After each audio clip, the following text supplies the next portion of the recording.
Amigos míos, permitidme revelaros una gran verdad.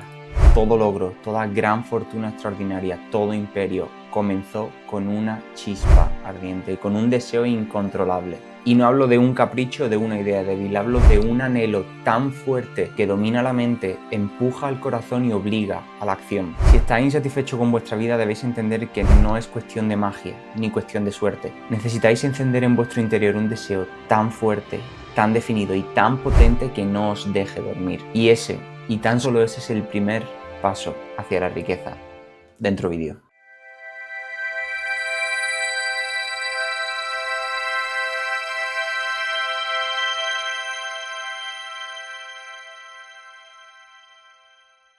Muy buenas a todos, chicos, bienvenidos a un nuevo vídeo al canal. En el día de hoy, en el vídeo de hoy, vamos a hablar sobre el deseo y sobre cómo el deseo es el primer paso hacia la riqueza, hacia el éxito, el deseo ardiente. ¿Dónde aprendí esto? Aquí, en este librito de aquí de Napoleón Hill, damos comienzo a una serie en la que voy a desmigaros, después de haber estudiado este libro, después de haberlo masticado y después de haberlo todo, lo voy a dar toda la información que hay aquí, lista para que la consumáis, para que la apliquéis y para que podáis cambiar vuestra vida, aplicando los 13 principios para el éxito que Napoleón Hill estudió en el siglo pasado, en el siglo XX, estudiando a las 500 personas más exitosas de Estados Unidos en aquella época, personas como Thomas Alva Edison, Henry Ford, Rockefeller también salen en el vídeo, Andrew Carnegie, ¿vale? Que son como los Elon Musk, Jeff Bezos de nuestra época. Y pues después lo que aprendí también después de estudiar, pues no sé si fueron 20.000 personas, las 20.000 personas que también habían conseguido el fracaso, para saber qué tenían en diferente esas personas. Dicho esto, el primer capítulo de todo de este libro, el deseo ardiente. ¿Por qué el deseo ardiente es el primer paso hacia la riqueza? Tenemos que entender que el deseo ardiente va a nacer de nuestro interior. El deseo ardiente no va a ser una ocurrencia, no es un capricho, no es una idea débil. Es, por así decirlo, como una voz interior, como un impulso interno que nos va a arrollar en el camino a la hora de querer conseguir algo, ¿vale? El ser humano se mueve por dolor o por placer. En el caso de la inmensa mayoría de las personas nos movemos por dolor. El placer, al final, preferimos el placer inmediato, que a largo plazo no nos va a dar nada, pero el dolor intenso, el saber que estamos haciendo algo, que nuestra vida está yendo por un camino, no os rayéis por esto porque vengo de Dona Sangre, que nuestro camino está yendo por un camino que no es el adecuado. Nuestra alma sabe perfectamente a lo que hemos venido al mundo, que es a experimentar lo que sabemos que somos. Y hay personas que, cuando nuestra alma no aprende o tenemos esa conexión con esa parte interna tan buena y no nos hemos terminado de entregar a ese patrón de pensamiento negativo, a ese diablo, a esos demonios que nos comen la cabeza, si no estamos haciendo lo que nuestra alma sabe, el potencial que tiene, estamos llamados a un cambio, ¿vale? Son lo que Dios se conoce como los elegidos, esas personas que sienten una llamada súper fuerte interna, ¿vale? Y el deseo ardiente es el primer símbolo manifiesto de eso. Venimos de una situación de dolor, ese dolor nos invita a tomar acción, ¿vale? Pero no sabemos hacia dónde hasta que aparece, boom, ese deseo ardiente y ya decimos, vale, por aquí, y se nos llena todo, se nos coge, se nos eriza hasta la piel pensando de eso. Entonces, primera cosa que tenemos que tener en cuenta, que el deseo no puede ser un deseo vago, es decir, un deseo ardiente, como por ejemplo, quiero ser más rico o quiero ganar más dinero. Eso no mueve a nadie, o sea, no sabes lo que quieres, en definitiva, es como si quiero mejorar, muy bien, crack, sigue para adelante, next, no va a durar ni un segundo. Pero claro, cuando a ese deseo ardiente o a ese objetivo le ponemos en concreto lo matizamos, empezamos a vislumbrar como esa versión de nosotros mismos en posesión de eso, ese paisaje, podemos verlo perfectamente y nos alejamos un poco, difuminamos un poco y somos capaces de saber exactamente qué es lo que queremos, no a nivel detalle, por ejemplo, quiero una casa con esta estructura, estos materiales, la pared así, no, o sea, quiero una casa, a lo mejor quiero vivir de mayor en una casa con piscina, ya te puede valer, quiero tener una hija, una mujer que sea más o menos así y tal, ¿vale? Una relación de pareja así, quiero ganar tanta cantidad de dinero, quiero ser libre, a ver qué implica eso. Ese deseo, ese primer paso, ese deseo ardiente, el tener definido qué es exactamente lo que quiere, es, por así decirlo, el primer paso. Es decir, no basta decir el qué a grandes rasgos, tenemos que definirlo muy bien, ¿vale? Y el cómo y el cuándo es una cosa que se van a resolver solos, tampoco dependen de nosotros, pero también tenemos que intentar matizarlo, porque al final con nuestras herramientas de hoy van a ser con las que vamos a tener que empezar a andar este camino. Luego, cosa también muy importante a tener en cuenta que Napoleón Hill describe en Piense y hágase rico, describiendo el caso de Edwin C. Barnes, creo que estaba obsesionado con trabajar con Thomas Alva Edison, si no me equivoco. Voy a repasarlo porque creo que es Edison, no Ford, sí, era Edison. Y el hombre, este señor, tenía su principal energía vital, es decir, lo que lo movía para alcanzar, al final acabó ya no solamente trabajando con Edison, sino siendo su socio. De hecho, la historia de Barnes es que cuando Edison crea la máquina de, no sé si era la máquina de escribir o la del teléfono, creo que fue, una de las dos, lo describe a quien piense y hágase rico, nadie pensaba que iba a poder vender esa máquina. Barnes estaba ya trabajando para Edison como empleado y dijo, yo te la vendo. La vendió tanto que al final acabó Edison diciendo, vale, pues tú vas a ser mi socio a partir de ahora. Y eso fue lo que llevó a Barnes a acabar cumpliendo su deseo ardiente, que era trabajar junto con Edison o ser socio de Thomas Alva Edison, el inventor pues, más potente de todos los tiempos, ¿no? Entonces, ese deseo que él sentía le llevaba a tomar acción todos los días. Y ese es el nivel de deseo que tenemos que sentir, es decir, tener esa chispa dentro de nosotros, esa llama que no para de arder, que nos va a hacer en todo momento, pase lo que pase, venga lo que venga, todos los días confiamos y seguimos accionando, nos caemos, nos levantamos, quitamos el polvo, seguimos. Si no tienes un deseo ardiente, ¿vale?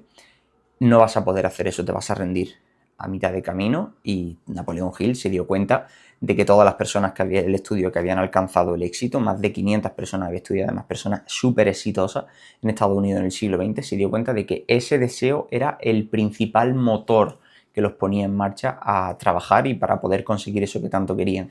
Vale, otra cosa que toda esta gente tenía en común es que ya no solamente tenían el deseo ardiente de poder conseguir eso que tenían en su mente, ya no era ese deseo el que les impulsaba a tomar acción, sino que ese deseo, estaban tan obsesionados, pensaban todo su puñetero día, con el perdón de la expresión, en eso que querían conseguir, que su mente, como he hablado en otros vídeos, entraba en su subconsciente, que ya hablaremos de esto en uno de los vídeos posteriores. Su mente era la que le otorgaba los planes para poder llegar hasta ahí. A través de tu intuición, tu mente, si estás obsesionado, si tú trillas tu cabeza todo el día, le metes la información, lo que quieres, te centras en el qué, y te pones a trabajar para ello.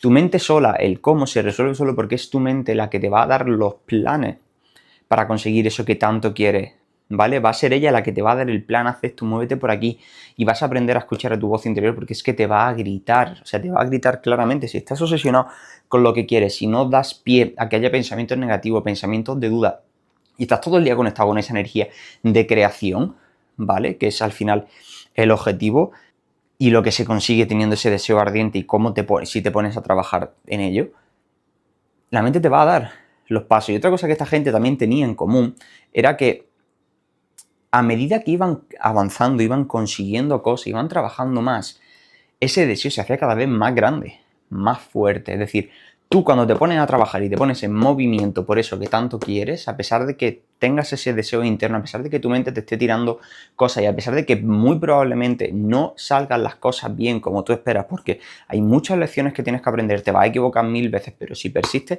llegas. ¿Y qué sucede? Que hay gente que ante un fracaso tiene dos opciones: o te victimizas y te caes, o sigues y aprendes. Esta gente tenía en común que cada vez que fracasaba, que cada vez que perdía, seguía, persistía, y ese deseo se hacía cada vez más fuerte, y más fuerte, y más fuerte, y más fuerte, y más fuerte. ¿Qué sucedía finalmente? Que lo acababan consiguiendo. Y no es cuestión de suerte, es cuestión simplemente de tener muy claro qué es lo que quieres y de saber que tu vida se va en ello, de buscar que tu vida va directamente ligada con eso que quieres conseguir. Obsesionarte hasta tal punto, ¿vale? Que tu mente esté todo el día pensando en eso, que te vaya entregando las herramientas, que a pesar de que te equivocas con las propias herramientas que tu mente te dice, que tu voz interior te da, coges y dices, no pasa absolutamente nada, aprendo, sigo, y ese fuego interior, boom, se aviva, y más leña, y más leña. Ahí está la clave de todo, ¿no? Entonces, y el caso de Edwin C. Barnes es uno de ellos, se describe aquí en el libro, pero es que el propio caso de Napoleón Hill es otro. O sea, Napoleón Hill, en otro de sus libros, Burlando al Diablo, que ya lo he presentado aquí en el O Más Astuto que el Diablo en español, en ese libro te cuenta cómo Andrew Carnegie, el magnate del acero del siglo XX en Estados Unidos, le otorga la misión de estudiar a las personas más ricas de ese momento, más exitosas, para poder transmitir todo ese conocimiento al mundo, ¿vale? Las enseñanzas de Andrew Carnegie, que las estudia Napoleón Hill, aparte de todas las que le enseñan las otras 500 personas, Andrew Carnegie le da los contactos para poder estudiarlas, se recogen aquí. Y en Burlando al Diablo, también en Napoleón Hill es un caso súper claro de eso. Napoleón Hill en Burlando al Diablo te cuenta cómo está súper cerca de la pobreza un montón de veces y que da igual, él seguía con su impulso y era su voz interior la que le recordaba una y otra vez. Sigue con el plan que empezaste hace tuvo 25 años, cuarto de siglo estudiando a las personas hasta llevarlo a su consecución, escribiendo finalmente este libro que se llamaba Las leyes del éxito antes y ya finalmente piense y hágase rico después de 25 años. Y se ha convertido en el ejemplar de emprendimiento más vendido de todos los tiempos. O sea, es una barbaridad. Es una barbaridad, la gente se piensa que aplicando este libro te vas a hacer millonario, y sí, pero muy pocos entienden el significado detrás de esto y lo aplican en el día a día. Así que, chicos, eso sería todo lo que tengo para deciros sobre el deseo ardiente. Es el comienzo. ¿Queréis una transformación? Deseadla. Que vuestra voz interior os grite, os va a gritar. ¿Qué es exactamente lo que queréis? Todos estos principios y todos estos valores son los que aplicamos y los que enseño yo dentro de mi programa, dentro de mi formación, dentro de la sala Momentum, que es el espacio en el que las personas que vienen con problemas en el día a día, problemas de espiritualidad, no saben hacia dónde van, no tienen disciplina, no tienen hábitos, no son capaces de controlar esos bucles de pensamiento negativo, vienen y salen completamente transformados porque entienden los principios que hay aquí, porque entienden cómo funcionan las leyes universales, leyes de vibración, ley de atracción, ley de polaridad, ley de causa y efecto, y las aplican en su día a día, la parte espiritual del éxito, que es lo que trabajamos. Así que, si ese es vuestro caso y queréis que sea yo el que os acompañe de la mano, tenéis aquí abajo el link manuelramosp.com, la sala Momentum, le dais, os veis la página web, abajo tenéis un botoncito y por tan solo 50 euros al mes, ¿vale? 50 euros al mes podéis empezar a cambiar lo que es vuestra vida. Tenemos un reto de 90 días en el que en 90 días vas a poder cambiar todo lo que son tus hábitos para acercarte a esa versión de ti mismo. Tienes el programa Min5 para tomar el control sobre tus 5 áreas principales como persona: espiritualidad, salud, relaciones, dinero y emociones, ¿vale? Tienes el programa de fundamentos para crear tu nueva realidad. Tienes la masterclass de espiritualidad y de éxito para ver cómo funcionan las tres mentes: supraconsciente, subconsciente y consciente, para crear la realidad y conseguir exactamente lo que tú sabes que quieres escuchando a tu voz interior. No te puedo decir nada más. manuelramosp.com. Y si os ha gustado el vídeo, like, comentario y suscripción se agradecen un montón. Chicos, muchísimas gracias a todos por vuestro tiempo, muchísimas gracias a todos por vuestra energía, que es lo más importante y la tenemos limitada. Y por cierto, la suscripción podéis cancelarla cuando os dé la gana. Entráis si queréis, si os mola, si no, os vais. Y nos vemos en el próximo vídeo.